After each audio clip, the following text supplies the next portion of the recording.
Bloom taxonomy क्या है और इसको टीचिंग के अंदर किस तरह इस्तेमाल कर सकते हैं। बेंजामिन ब्लूम 1956 में अपने साथियों के साथ एक आइडिया पेश किया, क्योंकि वो बोर्ड ऑफ एग्जामिनेशंस में काम कर रहे थे शिकागो में और वहाँ पे एसोसिएट डायरेक्टर के तौर पे। तो एग्जामिनेशंस लेते हुए उन्होंने ये महसूस किया कि हमें जो आइटम्स या सवालात तैयार करते हैं उसकी क्लासिफिकेशन होनी चाहिए, यानी ग्रुपिंग होनी चाहिए, कोई ऑर्डर होना चाहिए, कोई तरतीब होनी चाहिए, जिसको उन्होंने टैक्सोनॉमी का नाम दिया कि टैक्सोनॉमी ऑफ एजुकेशनल ऑब्जेक्टिव्स, कि हमारे तालीमी मकासद ये हैं और हमने उसकी क्लासिफिकेशन या ग्रुपिंग इस तरह करनी है और उस ग्रुपिंग की बुनियाद पे हम क्या करेंगे, बच्चों से सवालात करेंगे। उन्होंने जो तरतीब दी या जो अपनी स्टेजेस वगैरह बनाई, उसके अंदर सबसे पहली स्टेज को उन्होंने नाम दिया नॉलेज का, दूसरी को उन्होंने कंप्रीहेंशन का नाम दिया, तीसरी को उन्होंने एप्लीकेशन का, और इसी तरह एनालिसिस है और सिंथेसिस है और इवैल्यूएशन का नाम दिया। ज़रा देखते हैं इनमें से है क्या। नॉलेज को उन्होंने डिस्क्राइब इस तरह किया कि वो तमाम चीज़ें, हम जब किसी चीज़ के बारे में फैक्ट्स वगैरह इकट्ठे करते हैं, टर्मिनोलॉजी इकट्ठी करते हैं, को बुनियादी बातें इकट्ठी करते हैं, जो हक़ायक़ होते हैं, फैक्ट्स होते हैं, उसको उन्होंने नॉलेज यानी डेटा एंड इंफॉर्मेशन का नाम दिया। तो हम कोई नया सब्जेक्ट पढ़ते हैं, कोई नई क्लास है, कोई भी चीज़ हो, तो हम बुनियादी तौर पे उस सब्जेक्ट की टर्मिनोलॉजी को समझते हैं, हम उसकी जो बुनियादी चीज़ें हैं उनके बारे में जानने की कोशिश करते हैं। इससे हमें ये समझ आती है कि हम किसी भी सतह पे कोई भी काम करें, चाहे रीड करें या ऑब्जर्व करें, हमारा सबसे पहला काम ही यही है कि हमने उसके बारे में बहुत ज़्यादा डेटा इकट्ठा करना, मालूमात इकट्ठी करनी, नॉलेज इकट्ठा करना, इसलिए कि ये नॉलेज हमारे पास रॉ डाटा है, रॉ मटेरियल है। रॉ मटेरियल होगा तो हम क्या कर सकते हैं ना, आगे काम अपना कर सकते हैं। तो उनका कहना ये था कि हम जो अपने एग्जामिनेशन में सवाल पूछेंगे, वो बच्चे से पूछेंगे, क्या तुम आइडेंटिफाई कर सकते हो चीज़ों को, क्या तुम रिमेंबर कर सकते हो, रिकॉल कर सकते हो, क्या तुम मुख्तलिफ चीज़ों को रिकग्नाइज कर सकते हो। इसका मतलब ये हुआ कि बच्चे को बुनियादी जो चीज़ें या एक लर्नर को पता चल जाएंगी, पता होगा कि भाई उसको पता चला कि नहीं। सो ऐसे सवालात हम लेंगे। दूसरा जो ग्रुप है, जो स्टेज है, उसके अंदर उन्होंने कंप्रीहेंशन का टाइटल उसको दिया।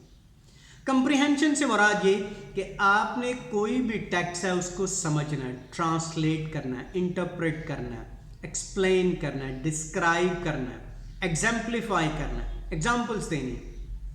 तो हम क्या करते हैं, जो चीज़ ऑब्जर्व करते हैं या जो रीड करते हैं, हमने क्या करना है, उसको डिमॉन्स्ट्रेट करना है कि वाकई मुझे उसकी समझ है।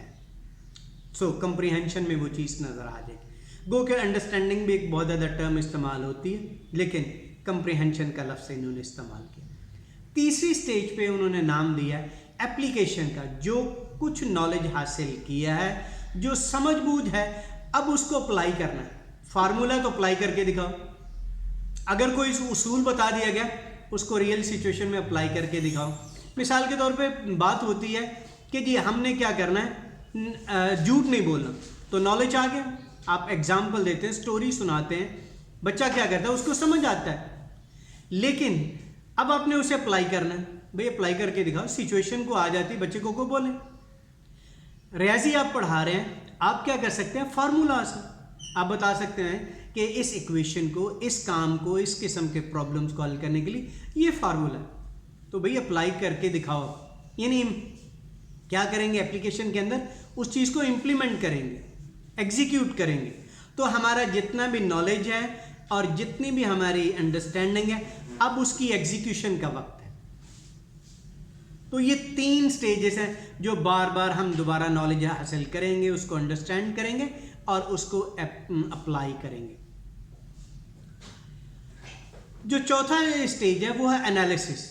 हमने जो भी काम किया, यानी हमने नॉलेज हासिल किया, अंडरस्टैंड किया, एग्जीक्यूट किया, अब भाई उसको देखो, एक एक जो कंपोनेंट करके, पार्ट लेके क्या ये काम करता है, क्या हमने काम किया, ठीक किया, गलत किया, इसका रोल क्या था, इसका रोल क्या था। तो ये हमें डिटर्मिन करना है, यानी एनालिसिस करना है, एनालिस्ट बनना है। एक एक चीज़ की अलग-अलग क्या करनी करके उनकी अंडरस्टैंडिंग हासिल करनी। फिर आप क्या करें, वो जो अलग-अलग चीज़ें अब आपने उनको सिंथेसाइज करना, यानी कंबाइन करना, कनेक्ट करना है। आप क्या करेंगे, उसको क्रिएट करने की तरफ जाएंगे। तो इसका मतलब हमारा नॉलेज है, अंडरस्टैंडिंग है, हमने उसको एग्जीक्यूट कर दिया। अब हमने उन सब चीज़ों को अलग-अलग करके देखना है, और जब अलग-अलग करके देख लिया, अब दोबारा उसको कंबाइन करो, कनेक्शन बनाओ। भाई बताओ ज़रा, एक मुसलमान होने के नाते नमाज का क्या ताल्लुक है, रोज़ी का क्या ताल्लुक है, ज़कात का क्या ताल्लुक है।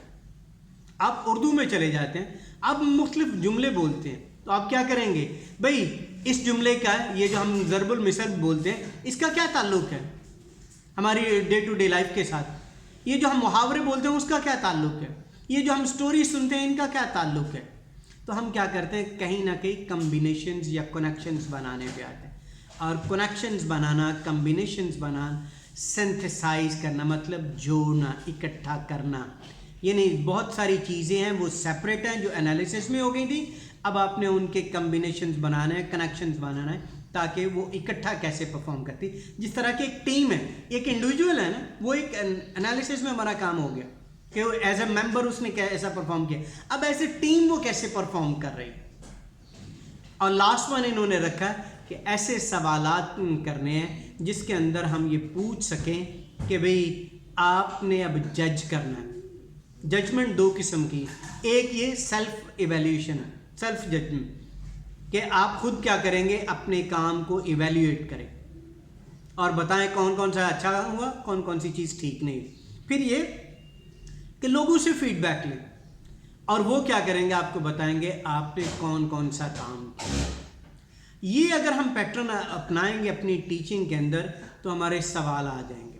कैसे, पहले में हम पूछेंगे बच्चों नॉलेज में कि आपको इन चीज़ों के नाम का पता है, लिस्ट तैयार करें, आप इनको आइडेंटिफाई कर सकते हैं, रिकग्नाइज कर सकते हैं, ये काम हम पूछेंगे।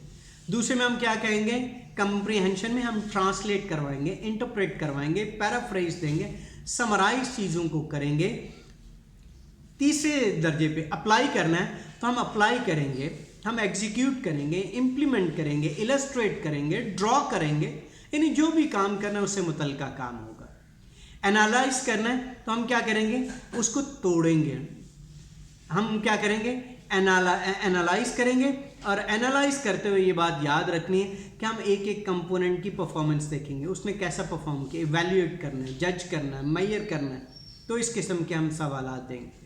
जब सिंथेसिस की बात होगी तो हम पूछेंगे कि भाई इनका कनेक्शन बनाओ, एक्सप्लेन करो इनके कनेक्शंस, इनके कम्बिनेशंस बनाओ, इनको ऐसा करो, जोड़ो, जस्टिफाई करो, इसको ऐसा करो, ये जो काम है इसका क्या फ़ायदा है, कोई स्टोरी डेवलप करो, कुछ चीज़ लिखो, ताकि हमें कोई ना कोई चीज़ कंपोज होके, कोई क्रिएट होके चीज़ सामने नजर आए। वो जो भी आइडिया, जो रिस्पॉन्स है, जो भी होगा, इसका मतलब हमें इस किस्म के सवालात को इसके यहाँ पे देना है।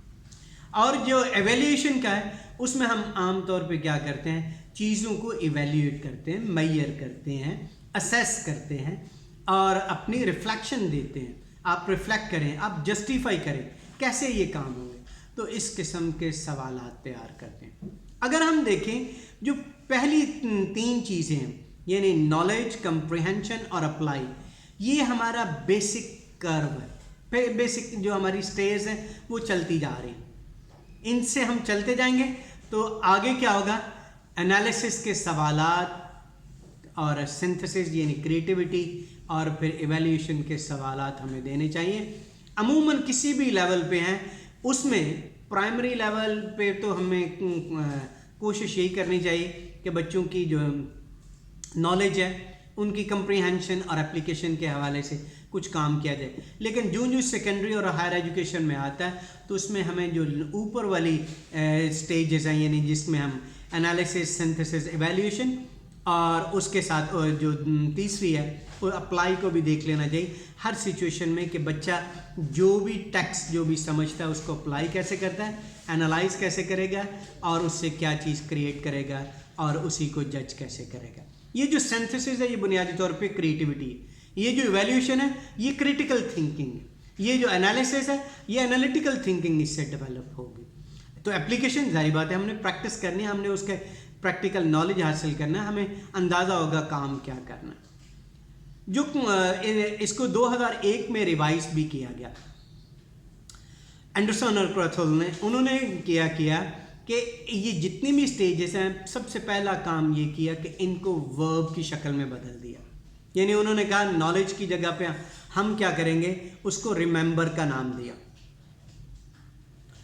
दूसरे नंबर पे उन्होंने कहा जो कंप्रीहेंशन है उसकी जगह उन्होंने रिप्लेस कर दिया अंडरस्टैंड, एप्लीकेशन है तो अप्लाई, एनालिसिस है तो एनालाइज, और जो सिंथेसिस है उसकी जगह उन्होंने क्रिएट की टर्म इस्तेमाल कर दी, और जो इवैल्यूएशन की थी उसके लिए उन्होंने इवैल्यूएट की टर्म इस्तेमाल कर दी। लेकिन इसके साथ साथ उन्होंने एक काम और किया, उन्होंने इवैल्यूएशन को 5वें नंबर पे ले आए और लास्ट जो 6ठे नंबर पे यानी टॉप जो थी उसको क्रिएटिंग यानी क्रिएट का नाम दिया, सिंथेसिस जो पहले ब्लूम वगैरह ने रखी थी। तो इनकी जो तरतीब बनती है वो वही remember, understand, apply, analyse, evaluate and then create.